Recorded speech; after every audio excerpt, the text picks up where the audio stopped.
আজি আমাৰ মাজত অসমৰ মূল্যৱান সম্পদ জুবিন দা আমাৰ আজি মাজত নাই। তেওঁ খুব ভাষা বিচাৰি পোৱা নাই তেওঁৰ বিষয়ে, মানে ক'বৰ কাৰণে আমি একো ভাষা বিচাৰি পোৱা নাই। তেওঁ তাৰমানে ইমান আপোন আছিল যেন ঘৰৰ ফেমিলি মেম্বাৰ তেনেকুৱা তেওঁ আছিল আমাৰ বাবে। আজি আমাৰ মাজত তেওঁ নাই।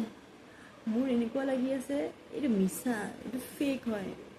ছাডেনলি কোনোবাই আহি কিনে ক'ব যে নহয়, আৰে এইটোতো মিছা, এইটো জুবিন মৰা নাই, এইটো এটা ফিল্মৰ শ্বুটিঙৰ এটা পাৰ্ট হয়। কোনোবাটো তেনেকৈ আহি কিনে কৈ দিব। ৰখি আছোঁ মই, নিউজটো পাই পিনে মই এইফালে চাইছোঁ সেইফালে চাইছোঁ, ধৰফৰাই আছোঁ সঁচা নে মিছা নে কি, এইটো কোনোবা ছাডেনলি আহি কিনে কৈ দিব নেকি এইটো নহয় মিছা, এইটো শ্বুটিঙৰ এটা পাৰ্ট হয়, তেনেকৈ কোনোবা ক'ব নেকি। ৰখি ৰখি ৰখি ৰখি নাই, চব ফালৰ পৰা অন্ধকাৰ, চবেই তেনেকৈ মেছেজ দি আছে যে তেওঁ আমাৰ মাজত নাই। একদম বিশ্বাস হোৱা নাই। বহুত বেয়া লাগিছে, বহুত বেয়া লাগিছে। আজি আমাৰ মাজৰ পৰা আমাৰ এটা সম্পদ আজি আমাৰ পৰা আঁতৰি গ'ল। বহুত বেয়া লাগিছে। বুঢ়ীমা বাৰটো বেয়া লাগিবই, লগতে মানে গোটেই মানে কি ক'ম আৰু, সকলোৰে ইমান সুন্দৰ সুন্দৰ তেওঁ গান গাইছিলে।